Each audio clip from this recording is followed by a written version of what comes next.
ఓం వసుదేవసుతం దేవం కంసచాణూరమర్దనం దేవకీ పరమానందం కృష్ణం వందే జగద్గురుం. ఓం శ్రీ రాధాకృష్ణాభ్యాం నమ. కృష్ణం వందే జగద్గురుం, అర్జునం వందే జగదేక వీరం. ఇప్పుడు శని వక్రించినటువంటి సమయం జూలై నెల 26-27 తేదీల్లో 2026 సంవత్సరంలో శని మరి మీన రాశిలో మనకి వక్రించడం అనేటటువంటిది జరిగింది. ఇది ఎప్పటి వరకు ఉంటుంది ఈ శని వక్రించి అంటే మనకి డిసెంబర్ 10-11 2026 సంవత్సరం వరకు ఉంటుంది. మళ్ళీ శని సవ్య దిశలోకి డిసెంబర్ 10-11 తేదీల్లోకి వస్తాడు. రఫ్గా కనుక మనం చూసుకున్నట్లయితే 4.5 నెలల సమయం ఈ సైకిల్ అనేటటువంటిది కొనసాగుతూ ఉంటుంది.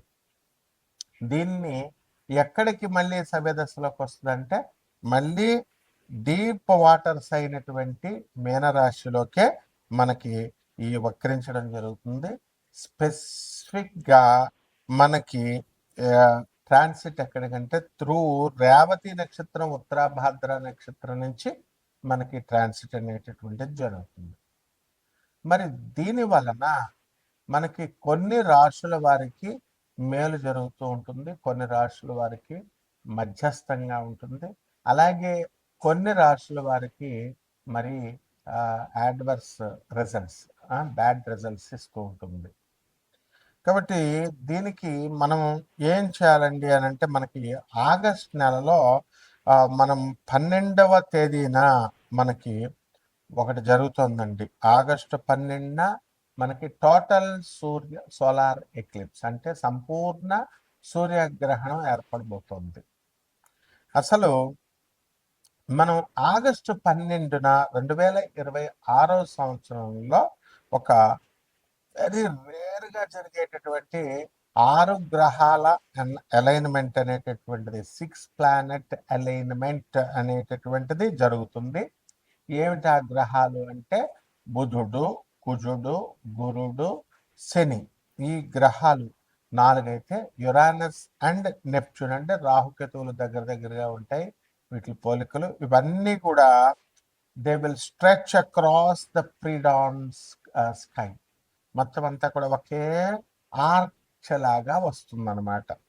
సో దీన్ని మనందరం కూడా నేకెడ్ అయితే చూడొచ్చు మనం ఖగోళంలో, ఆకాశంలో. బెస్ట్ టైం ఏంటంటే ఆగస్టు 12వ తేదీన దగ్గరగా 1 గంట నుంచి గంటన్నర పాటు మనకి ఎవరి ఊర్లో వాళ్ళకి లోకల్ సన్ రైజ్ లొకేషన్ ఏదైతే ఉందో ఆ లోకల్ సన్ రైజ్ టైంలో దానికంటే ముందు గంటన్నర ముందు మనకి ఈ 6 ప్లానెట్ల అలైన్మెంట్ కనబడుతుంటుంది.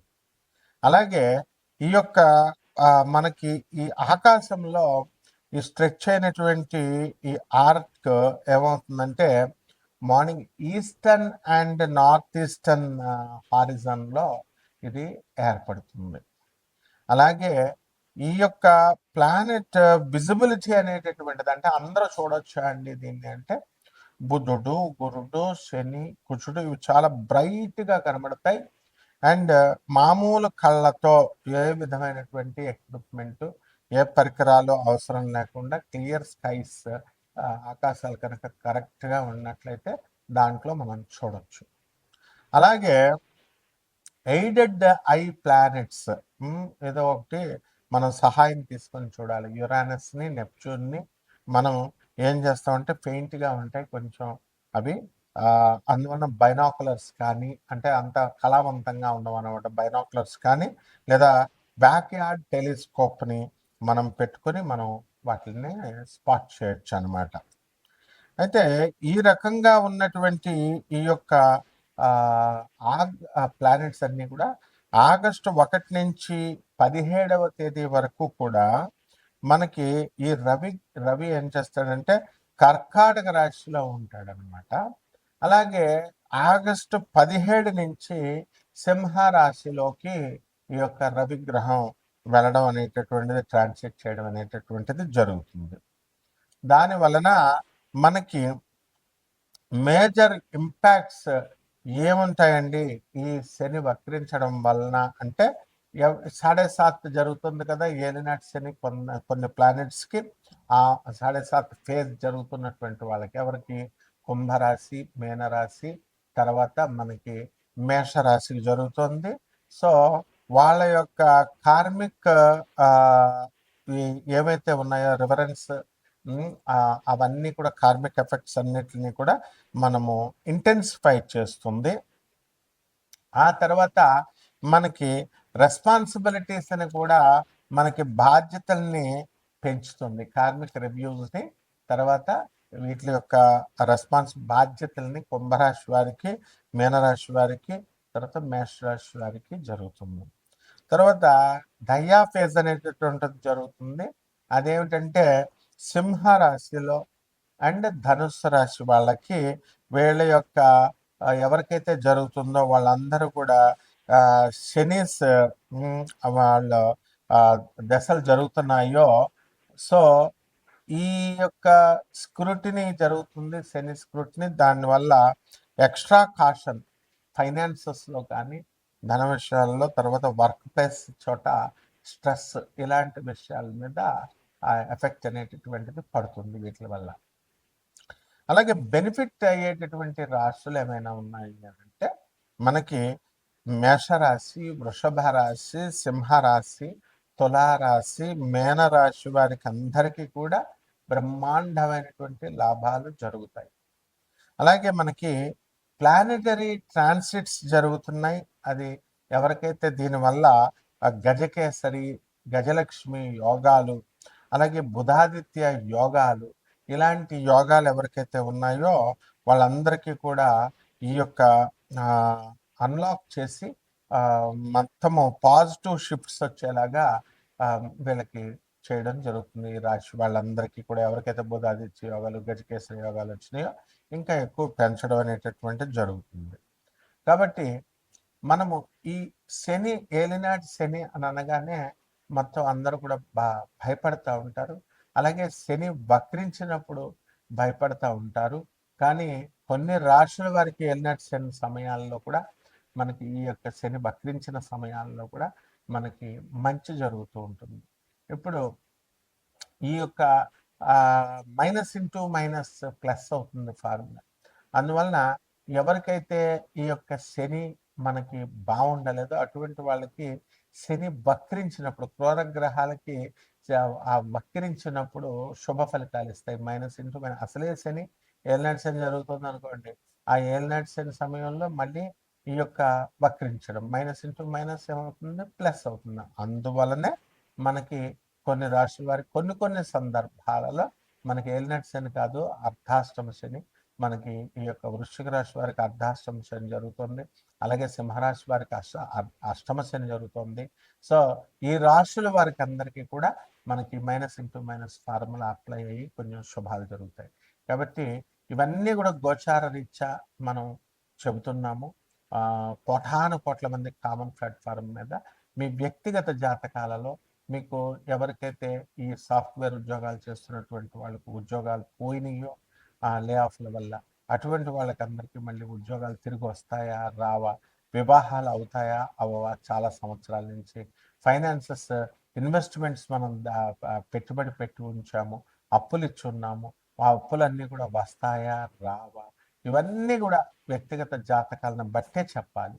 కాబట్టి ఇటువంటి వాళ్ళందరూ కూడా కావలసినటువంటి వాళ్ళు మరి అందరూ కూడా మనకి కాంటాక్ట్ చేయొచ్చు. దాని ద్వారా మనం వాళ్ళందరికీ కూడా చెప్పడం జరుగుతుంది. కొన్ని వాళ్ళకి కావలసినటువంటి రెమెడీస్ అన్నీ కూడా మనం చెప్పడం జరుగుతుంది. మిథున రాశి, ఈ మిథున రాశి వారికి శని వక్రించి మరి ఈ యొక్క ఫేజ్లో మిథున రాశి వారికి మీడియంగా ఉంటుందన్నమాట. అలాగే ఈ మిథున రాశి వారికి అందరికీ కూడా మనము ఆర్థికంగా గత నెల కంటే కూడా ఈ నెలలో కొంచెం తగ్గడానికి ఇన్కమ్స్ అనేటటువంటివి అవకాశాలు ఉన్నాయి. అలాగే మోకాళ్ళ నొప్పులు, తలనొప్పులు, మెడ నొప్పులు, ఇలాంటి ప్రాబ్లమ్స్ రావడానికి అవకాశాలు ఉన్నాయి. అలాగే అగ్రెసివ్గా మీరు బిహేవ్ చేయడము, దూకుడు స్వభావంతో కొంచెం వెళ్ళడము అనేటటువంటిది జరుగుతుంది. అలాగే కాలికేస్తే మెడకేసేటటువంటి మిథున రాశి వాళ్ళు దూకుడు స్వభావంతో వెళ్ళడం వల్ల వీళ్ళకి నిజంగా ప్రశంసలు, దండాలు పెట్టాలి మనం. ఎందుకంటే కొంచెం తేలుస్తారనమాట వర్క్ విషయాన్ని.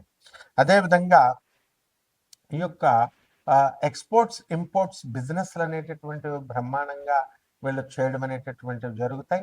విదేశాలకి వెళ్ళాలి అని అప్లికేషన్స్ పెట్టుకున్నటువంటి వాళ్ళు వీసాలు, పాస్‌పోర్ట్‌లు ఇవన్నీ కూడా సక్సెస్ అయ్యి వీళ్ళు కూడా విదేశాలలో వెళ్ళడం జరుగుతుంది.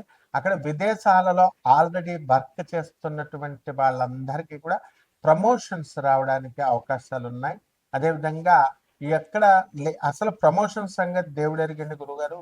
ముందు ఉద్యోగాలు పోయినటువంటి వాళ్ళ పరిస్థితి ఏమిటి అనేటటువంటి వాళ్ళు ఉన్నారు లే ఆఫ్‌ల్లో. అటువంటి వాళ్ళకి ఉద్యోగాలు రావడం, పార్ట్ టైమ్ ఉద్యోగాలు రావడం ఇలాంటివి జరుగుతాయి. ఇక రైతుల విషయం దగ్గరికొచ్చేసరికి మనకి రాహువు కుంభ రాశిలో ఉన్నాడు.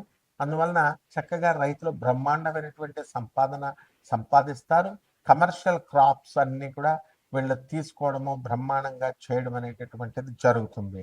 అలాగే ఈ యొక్క శుక్రుడు మనకి కన్యా రాశిలో చక్కగా వచ్చాడు. అత్తగారులందరూ ఆడపడుచులతో సఖ్యత అనేటటువంటిది ఏర్పడుతుంది. స్త్రీలతో నుంచి సహకారం అనేటటువంటిది ఏర్పడుతుంది. అలాగే కట్నాల సమయంలో మీకు ఇస్తాననేటటువంటి కట్నాలు కానీ, అత్తగారులు మీకు పెడతాననేటటువంటి కానుకలు కానీ ఇవన్నీ రావడం జరుగుతాయి. ఇళ్ళును చాలా సంవత్సరాల నుంచి కట్టుకోవాలండి అని అనుకునేటటువంటి వాళ్ళందరూ కూడా మీరు కట్టుకోవడం అనేటటువంటిది జరుగుతుంది. కాబట్టి ఈ రాశి వారందరూ కూడా మనకు మెయిన్‌గా ఇతరులు కొంచెం ఈర్ష్య అనేటటువంటిది, అసూయ అనేటటువంటిది ఈ రాశి వారికి డెవలప్ అవ్వడానికి అవకాశం ఉంటుంది. ఏదో సరదాగా అంటారనమాట. అయితే నిజంగానే ఈర్ష్య ఉందేమో. మా మా ఆడపడుచు, మా మరదలు అమెరికా వెళ్ళిపోయింది. మా తమ్ముడితో మంచి అదృష్టం చేసుకుంది చక్కగా. అక్కడ ఎంజాయ్ చేస్తుంది లైఫ్‌లో. మేము ఇక్కడ ఎంత చేసినా మాకు మొగుళ్ళు మంచి మొగుళ్ళు దొరకలేదు. మమ్మల్ని అర్థం చేసుకునే మొగుళ్ళు దొరకలేదు. అక్కడ సిట్ అంటే సిట్టు, స్టాండ్ అంటే స్టాండ్ అని భర్త దొరికాడు మా తమ్ముడు అని ఈ టైపులో మన వాళ్ళంతా కూడా ఆహ్, బాధపడతా ఉంటారు. అయితే వీళ్ళకి తెలుసుకోవాల్సింది ఏంటంటే వీళ్ళ భర్తలందరూ కూడా వీళ్ళకి గోల్డ్ నెక్లెస్‌లు, ఈ యొక్క డైమండ్ నెక్లెస్‌లు వీళ్ళకి ఈ యొక్క శని వక్రించినటువంటి ఫేజ్‌లో వీళ్ళకి కొనిపెట్టడం అనేటటువంటివి జరుగుతాయి. కాబట్టి పరిహారాల దగ్గరికొచ్చేసరికి మనము ఈ యొక్క బుధ గ్రహానికి బుధ జపం చేసుకోవాలి, బుధ స్తోత్రాలు చదువుకోవాలా. బుధుడికి కిలోంపావు పెసల్ని ఆకుపచ్చ రంగు వస్త్రాలనిచ్చి పేద బ్రాహ్మణులకి బుధవారం నాడు ఉదయం కరెక్ట్‌గా తెల్లవారుజామున 5 గంటలకి దానం చేసుకోవాలా. అలాగే జమ్మి చెట్టుని ఇంట్లో పెంచుకుంటూ కుండీలో వేసుకుంటూ చక్కగా తులసి చెట్టుకు పూజ చేసినట్టుగా పూజ చేసుకోవాలా. బ్రహ్మాండంగా ఉంటుంది. శుభమస్తు.